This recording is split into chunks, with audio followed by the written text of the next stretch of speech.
دوستوں، سب سے پہلے ایک بات صاف کر دوں، آج کل آپ انفلوئنسر شبد بہت سنتے ہوں گے۔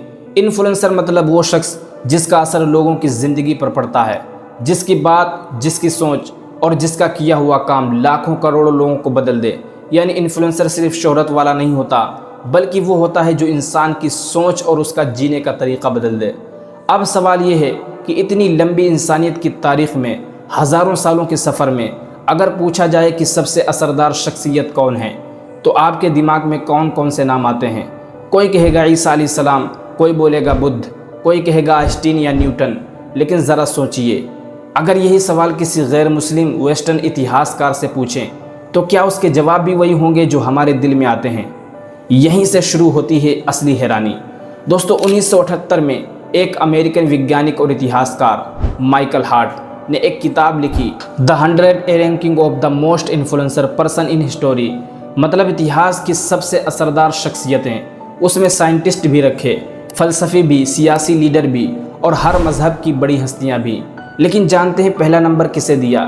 نہ نیوٹن، نہ آئنسٹین، نہ بدھ، یہاں تک کہ عیسیٰ علیہ السلام کو بھی نہیں، بلکہ اس میں صاف لکھا انسانیت کی پوری تاریخ کی سب سے اثردار شخصیتیں صرف ایک ہے، اور وہ ہے حضرت محمد صلی اللہ علیہ وسلم۔ ہارٹ نے وجہ بھی بیان کی۔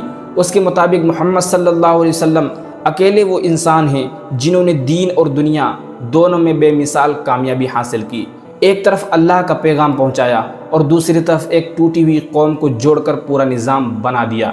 سیاست، سماج اور انسان کی زندگی کا مکمل راستہ، یعنی اثر صرف مذہب پر نہیں بلکہ پوری دنیا کی زندگی پر۔ اور یہی وجہ ہے کہ اس کتاب میں نبی پاک صلی اللہ علیہ وسلم کو انسانیت کا سب سے بڑا رہنما مانا گیا۔ سوچئے، ایک نون مسلم ویسٹرن اسکالر مانتا ہے کہ انسانیت کا سب سے بڑا اثر ڈالنے والا کوئی اور نہیں بلکہ آخری نبی صلی اللہ علیہ وسلم ہے۔ لیکن دوستو، بات یہیں ختم نہیں ہوتی۔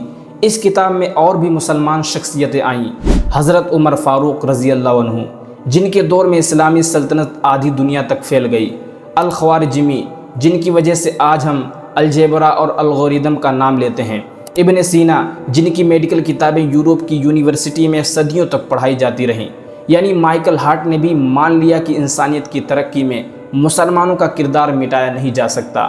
اب سوچنے والی بات یہ ہے کہ جب ایک غیر مسلم ریسرچر بھی مان رہا ہے کہ ہمارے نبی صلی اللہ علیہ وسلم اور مسلمان اسکالرز نے دنیا بدلی، تو ہمیں امت کو اپنے اصل ہیروز کو اور گہرائی سے پہچاننا چاہیے۔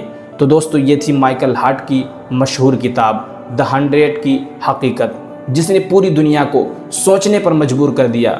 دوستو، اگر یہ ویڈیو اچھی لگے تو لائک اور شیئر ضرور کریں تاکہ اور لوگ بھی جانیں کہ انسانیت کا سب سے بڑا رہنما کون ہے۔